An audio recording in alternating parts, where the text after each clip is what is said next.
Assalamualaikum warahmatullahi wabarakatuh. Bismillahirrahmanirrahim. Muhammad sallallahu alaihi wasallam wa barik ala sayyidina Muhammadin wa ala alihi washabihi ajmain. Nama ba'du. Matur nuwun sanget rawuhipun Ki Haji Azaim, Gus Azaim wonten Sodik sedanten kang kula hormati wonten Gus Muhas. Ya Rahman Hafiz dan kula hormati. Saya nanti memohon sangat Gus Azaim tah khamsata asyara daqiqah cerita kenangannya dengan Sayyid Muhammad dan Sayyid Ahmad. Saya berkali-kali ngatamkan kitabnya Sayyid Muhammad dan faham. Kata faham di sini itu madah teng Sayyid Muhammad, betapa beliau ngarang dengan bahasa yang mudah. Saya tidak pernah talaki sama beliau, saya tidak pernah mubasyarah, tapi karena itu dikarang dengan al-lughatil fusha dan dikarang dengan jelas, maka kita yang tidak talaki faham. Senomor kali kalau cerita madah teng keramatipun Mbah Mun, kula suwun niki hadiah kitab saking kula, dilihat halaman tentang keinginan Mbah Mun ini dikarang 8 tahun sebelum beliau wafat. Terus itu saged dilihat teng ketika nanti cerita-cerita senenge Mbah Mun teng Sayyid Muhammad halaman 17. Mohon kepanggih 17.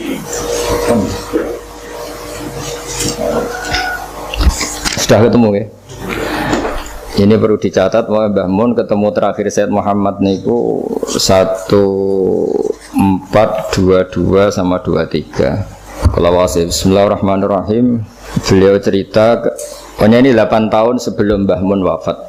Beliau saat itu sudah menulis hadhihi at-tausiyat allati kanat mafkharatan azimah li. Asal Maulal Karim aisma'a nafsi ma'a hamalatil ilmi min ulama'i hadil ummah wa bil akhas ulama'i ahlil bait. Alladzina khassahum bi khassa'isa la ya'lamu azamataha illallah ta'ala. Jadi harapan besar beliau akan dibersamakan, dikumpulkan dengan hamalatil ilm, dan beliau khususnya memuji ulama ahlil bait.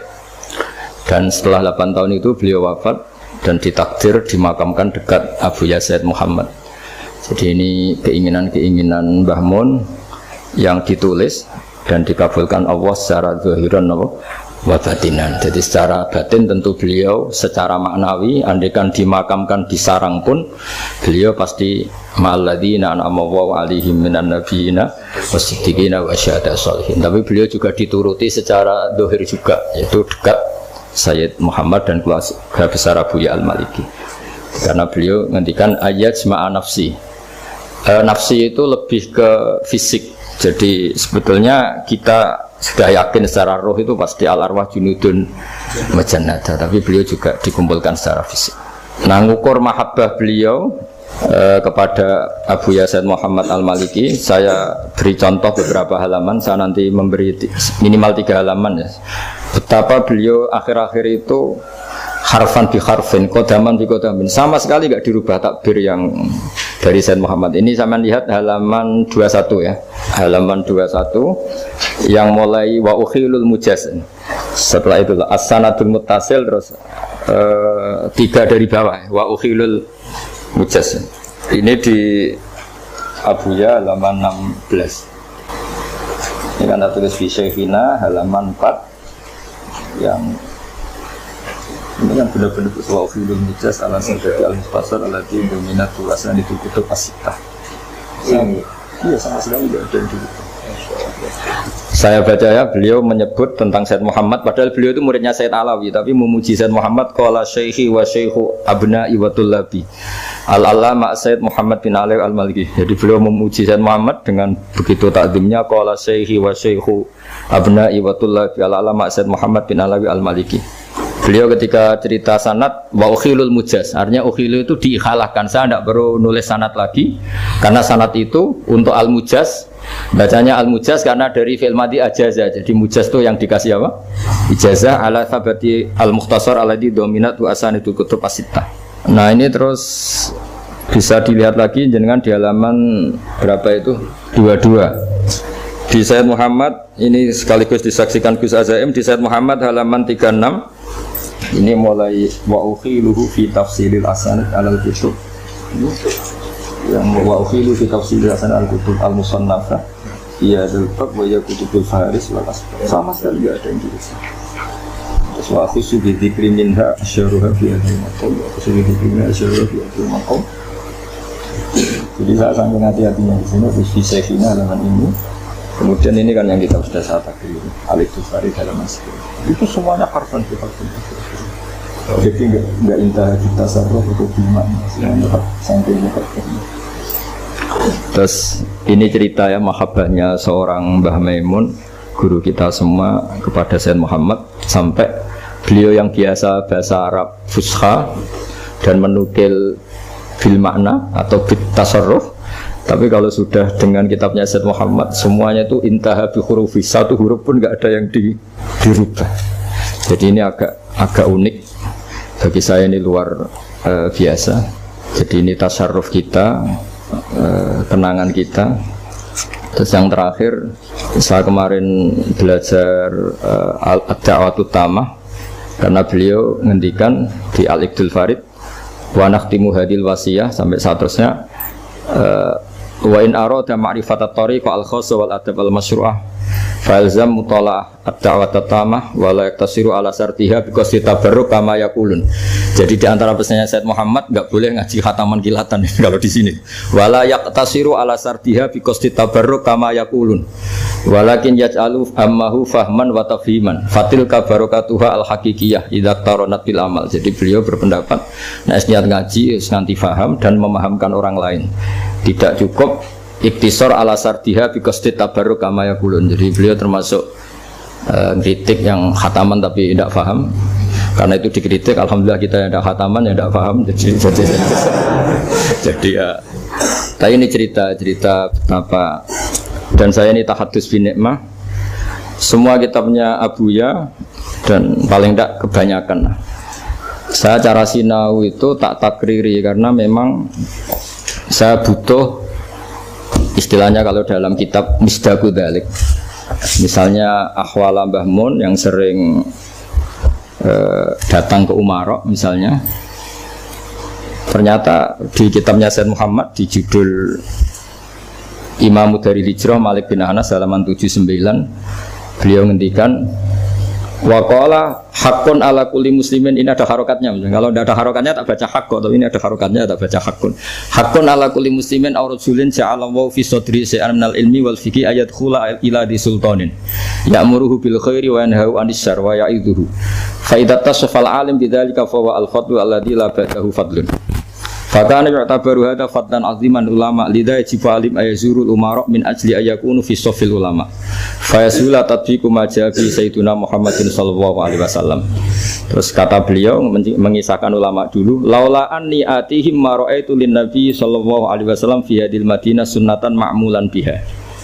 Jadi barokahnya kiai-kiai dekat Umarok paling tidak ada sholat, ada masjid, ada akidah ahli sunnah wal jamaah. Ini saya ceritakan ke teman-teman karena yang dihafali biasanya wasarul ulama mayatuna babal Umar. Jadi supaya ilmunya dua lah.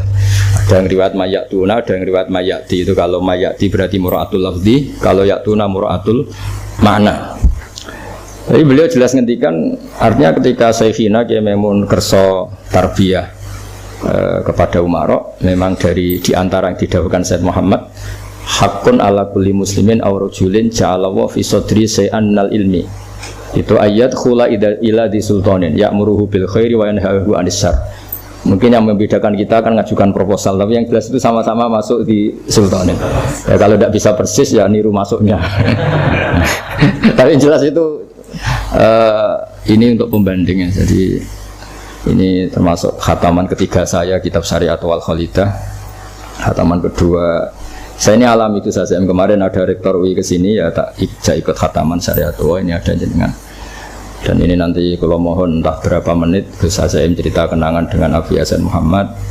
Yang jelas kita yang tidak mubasyarah, tidak talaki itu faham karena beliau mengarang dengan al-lughatil fusha dan kita nyaman. Saya tidak pernah iskal baca kitab beliau karena saya pernah baca Syariat wal Khalidah khatam, Qawaid Asasiyah, terus Malik Imami dari Hijrah, terus Fahmun Nusus, Manhajus Salaf fi Fahmin Nusus. Banyaklah kitab beliau yang saya baca dan semuanya itu nyaman, enak, jadi enggak ada masalah. Dan ini bukan madhah saya tapi madhah betapa beliau punya keahlian manhaj yang bisa tafhim, punya kemampuan ibanah seperti abahnya punya kitab Ibanatul Ahkam. Nanti kalau suwun doa dening Nggih Mansur. Monggo Gus. Pun yang ngendikan mawon. Lagi iki mawon.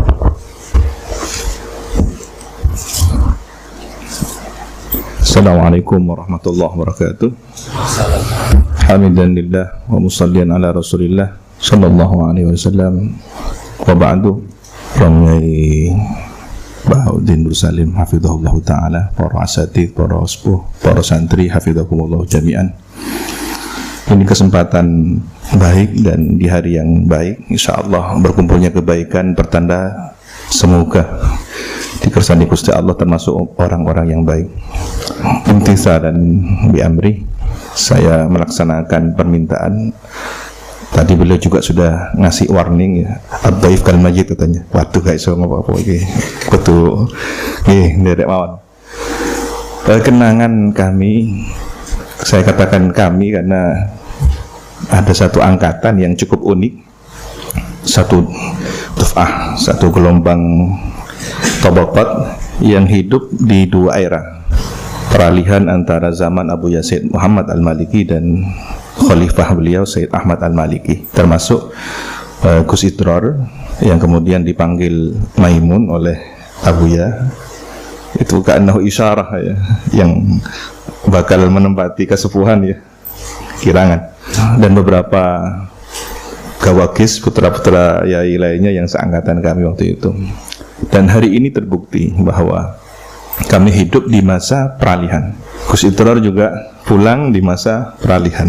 Semua mengalami hal yang secara tarbiyah ruhani kami merasakan bahwa itu bukan suatu kebetulan, memang rencana by design, bahwa lahul mahfuz sudah skenario-nya begitu. Subhanallah. Entah apa yang Allah mendikan dalam catatan rahasia itu, tapi kita sedang menjalaninya, peran-peran tugas kemanusiaan ini. Ingkang kaping kalih bahwa setahun bersama Abu Yazid Muhammad Maliki ini sangat mahal, jauh melampaui dunia akademik, kemudian mungkin pondok salaf yang harus memahami suatu kitab dalam kurun waktu yang ditempuh cukup lama. Tapi mahal sekali. Setiap nafas beliau, setiap gerak-gerik ilmu semuanya.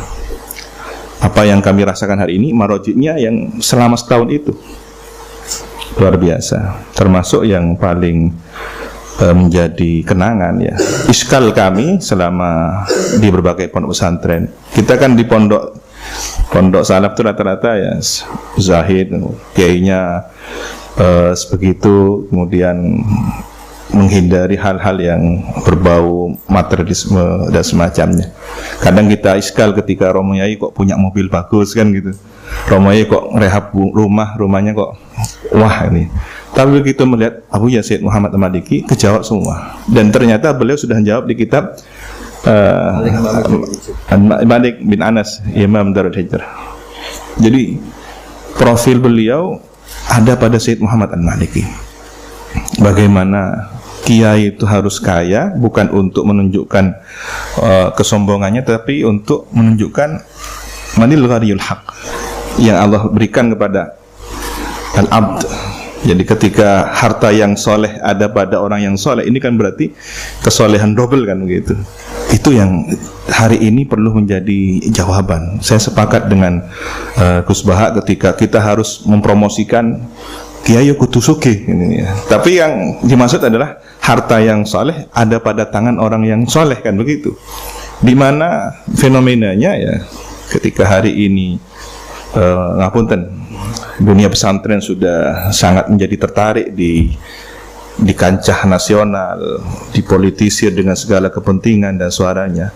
Maka dunia ahlul bait pondok pesantren, gus-gus ini objek yang sangat menarik untuk menjadi sasaran materialisme itu. Tetapi ketika kita sudah sugih mana, sudah kaya hati, ghinan nafsi, ini yang luar biasa.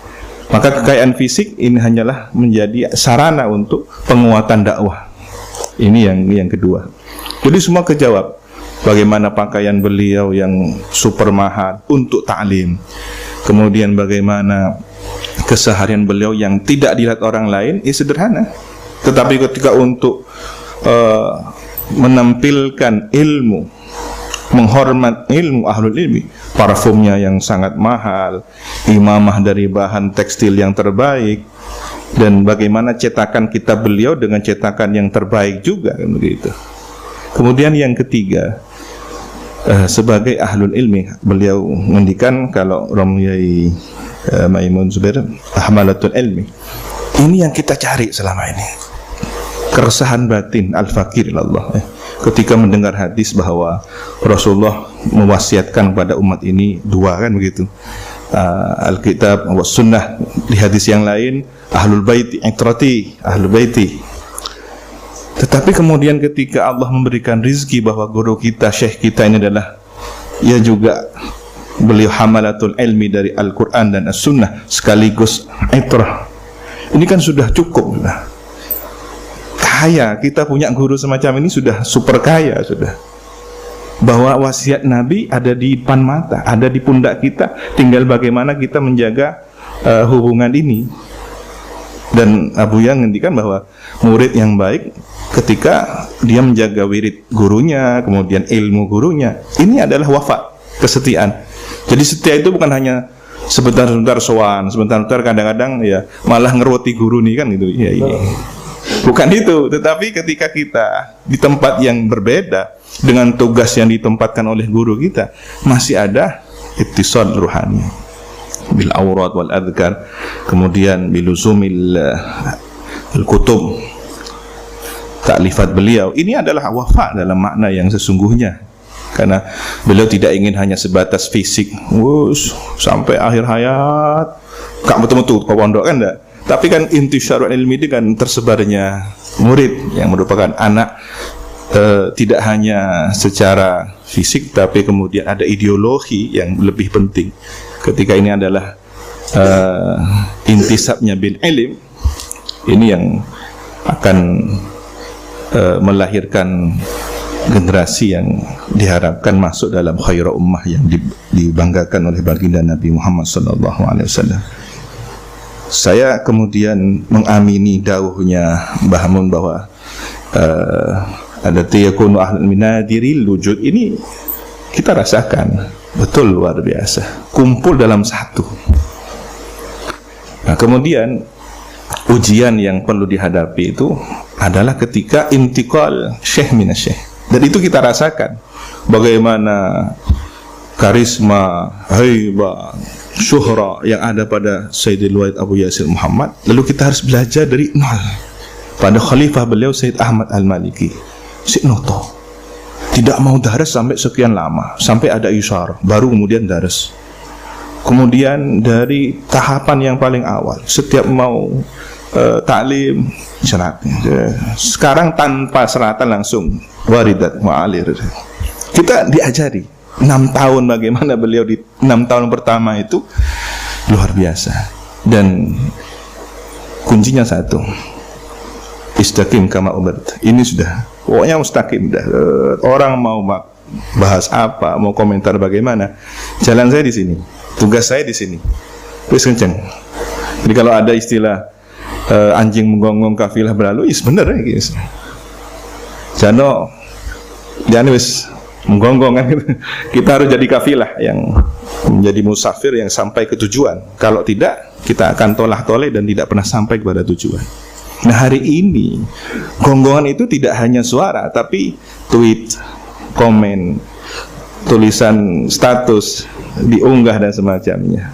Nah, ini yang mungkin kita pahami dalam medan pertempuran yang berbeda. Jadi jihad hari ini justru adalah ketika hujjah bil hujjah, kemudian alkitab bil kitab, tidak hanya akal dan apa yang keluar dari akal itu sendiri, karena akal ini khidmah untuk alkitab. Nah, ini yang kita hadapi hari ini. Kemudian dari Abu Ya Sayyid Ahmad Al-Maliki ini kami diajarkan bagaimana setia dengan apa yang telah digariskan oleh atau diwasiatkan oleh guru. Karena setiap murid itu sudah terbaca di sini. Ini yang Al-Fakir Allah fahami ketika Kanjeng Nabi itu disebut oleh diri beliau sendiri, ana al-labinah, kan begitu. Saya labinah. Napa istilah itu? Terus itu yang beri foto. Ya. Dan dalam kenyataannya ketika rehab Ka'bah yang kemudian jadi rujukan referensinya Qabail itu Ru'asaul Qabail yang nyaris berpecah belah, nyaris sudah tawuran, tapi yang kemudian menjadi solusi siapa? Tanpa rekayasa, orang yang pertama kali masuk Masjidil Haram adalah Kanjeng Nabi, langsung hadzal amin. Rodi itu, karena begitu semua pada teriak, saya rela kalau ini yang jadi penentu. Dan cerdasnya Kanjeng Nabi luar biasa. Selendang diambil dari mereka atau dari Nabi, kemudian ditebarkan, masing-masing Ru'asaul Qabail memegang, ikut andil, merasakan ikut andil semua. Lalu Hajar Aswad itu diletakkan di tengah-tengah. Begitu sudah akan digeser untuk diletakkan ke tempat asalnya, siapa penentunya? Kan tidak mungkin hanya satu orang, tangan yang mulia. Beliau adalah Hajar Aswad yang secara maknawi. Jadi Hajar Aswad yang sesungguhnya adalah simbol Nabi yang dulu adalah yakut abyad bal abyad minal laban, kan gitu. Tetapi karena dosanya manusia kemudian terserap menjadi hitam. Ka'anhu isyarah bahwa syafa'atul udma nanti adalah Kanjeng Nabi yang akan menyerap ahlul kabair min hadhil ummah. Ini isyarah yang luar biasa. Maka ketika al ulama warathatul anbiya harus punya karakter al-labinah ini, batu bata. Jadi kita jadi bata. Kalau enggak jadi batanya, sekian atom dari satuan massa molekul yang ada di bata itu. Istilahnya kolektif lah. Kalau kita nggak bisa jadi satu bata itu, ya monggo urun rembuk, ya istilahnya sama-sama memikul beban yang sama. Bagaimana amanah ini bisa dilaksanakan bersama-sama? Ini yang hari ini kita sangat miskin, sangat kering. Bagaimana dulu para sepuh kita ada musyawarah, ada urun rembuk, ada silatul arham, ada sering diskusi dan seterusnya. Hari ini seolah-olah kita hanya dipertemukan oleh para buzzer dengan segala kepentingannya, yang tidak pernah duduk satu majelis tiba-tiba gandengan di YouTube atau di FB kayak kita debat padahal nggak pernah debat, kan gitu. Ini yang kita rasakan hari ini. Kapan silaturahimnya? Ya mudah-mudahan berkah al-wafa' ma'al kutub sahibul kutub alif kutub. Ini yang kita harapkan berkahnya. Dan paling akhir, saya beberapa waktu yang lalu kemarin sowan kepada duriahnya Mbah Ridwan yang ngerancang lambang NU. Nah niku ndawe bahwa sosok Mbah Yai As'ad di zaman ini ya Mbah Mun, kan gitu. Kalau tadi kemudian saya merasakan bahwa Gus Bah ini melani syekhnya, kan gitu. Orang pada ngedikan, wah ini kok kiai datang muarok ya apa sih? Itu yang kami rasakan. Mbah Yai As'ad itu kok kemudian datang ketemu dan orang. Beliau jawab, saya kalau bukan urusan perjuangan saya tidak akan datang. Biar mereka yang datang kepada saya. Tapi kalau demi NU, karena perjuangan beliau tutupi dengan bahasa NU, nggak seperti orang sekarang syirik-syirik Allahu Akbar, kalau melani Islam. Ini karena orang katanya Mbah Mun ya, ini uang itu alim, sufi, orang bakalan sulatan menggunjungi Nabi. Dia akan mengedepankan, dia akan persis langsung bawa Nabi atau simbol Nabi, enggak. Tapi akan ada di belakangnya. Itulah rahasia Nahdlatul Ulama, kenapa dotnya pas melingkari bumi, kan gitu ya.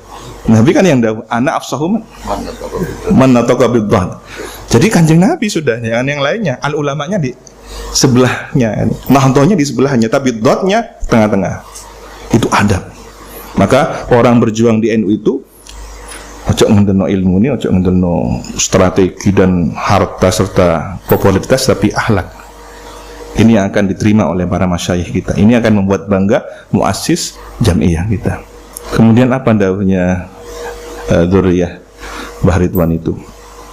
Ya tadi ketika simbol sosok Mbah As'ad itu ada pada Mbah Mun, Mbah As'ad begitu. Ketika datang ke menteri siapa zaman Orba waktu itu dengan segala situasinya, sampai ada rumusan khitoh dan penerimaan asas tunggal Pancasila, itu kan luar biasa. Ternyata jawaban beliau, dong kalau masuk ke rumahnya Umaro jangan pakai kaki kanan katanya, pakai kaki kiri. Saya mikir, ya Allah, iya. Yang ngono tak tambahin. Allahumma inna a'udzubika minal khubuthi wal khaba'ith. Sing paham ya, jangan paham. Sing nggak paham ya. Nah ini kan kecerdasan di atas rata-rata. Jadi selamat, zahirnya selamat, batinnya selamat. Nah, ditutupin dot itu tadi. Moga-moga kita termasuk orang-orang yang selamat. Ngapunten niki saged kula sampeyan. Itulah kenangan. Ternyata semua terjawab seiring waktu. Apa yang kita iskal, jangan sampai su'ul adab kepada guru kita, orang-orang yang saleh, orang-orang yang ahlul ilmi, hamalatul ilmi. Jangan-jangan hanya persoalan waktu, turun ya kan gitu. Jawabannya nanti. Dan itu terjadi yang kami rasakan begitu. Paling akhir ketika ada seorang non muslim menyerahkan hasil uang judi ke Mbah As'ad, ya ini terima kasih ya gitu. Ternyata kemarin dia itu waktu minta nomeran, waktu itu kan ada istilahnya SDSB atau apa? Togel nggak lagi istilah lagi, SDSB forecast. Ya, nah Mbah As'ad marah. Wah, minta nomeran sama Kiai. Marah sudah. Ternyata marahnya Mbah As'ad itu ada hitung-hitungannya. Tadi nomeran. Iya. Jadi hati-hati kalau Gus Bah itu ceramah, yang nempo itu macam-macam kan gitu ya. Kalau sing nempo nggih santri, alhamdulillah aman ini. Tapi kalau tukang togel ini, apa ini? Dihitung. Nah itu nomor plat nomornya ya itu dihitung. Nah ini dasar memang sudah orientasinya nomor ya. Togel ini SDSB forecast. Jadi marahnya Mbak As'ad dikasih.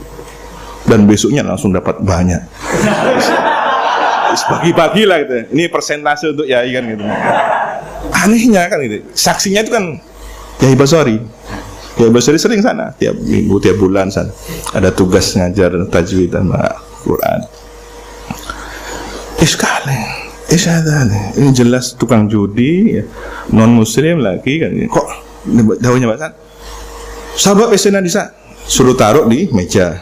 Undur, suruh undur mulai ya. Tapi uangnya taruh. Uangnya ada mulai. Nah, kalau kita suudon kan semacam-macam. Wah, ya kok dunyan kan macam-macam. Begitu diambil sakit. Datang tukang bagian bikin jalan. Dulu kan seangel-angel pesantren dapat bantuan pemerintah, angel dulu kan. Kalau nggak podo nggak iso kan. Harus sama, warnanya harus sama. Nah kan begitu. Nah, bikin sendiri jalan. Dari mana biayanya Mbak As'ad ini bikin jalan? Sarep, biaya satu. Dari ini ternyata.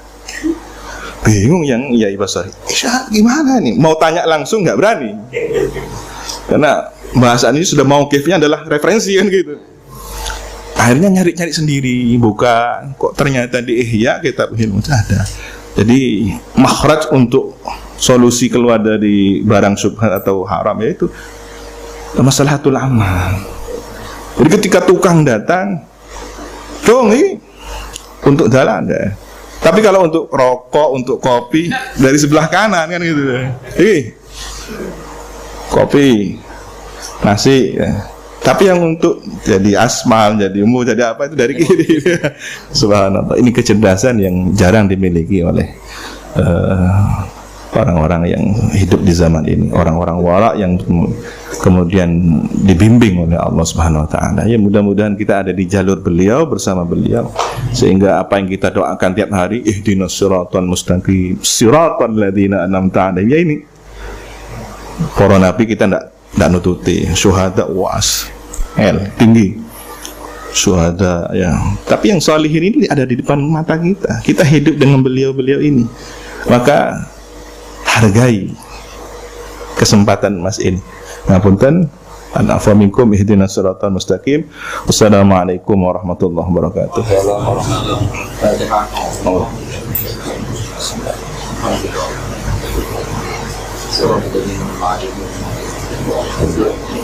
Bismillahirrahmanirrahim. Alhamdulillahirabbil alamin. Wassalatu wassalamu ala asyrofil mursalin sayyidina Maulana Muhammadin walhamdulillahil alamin.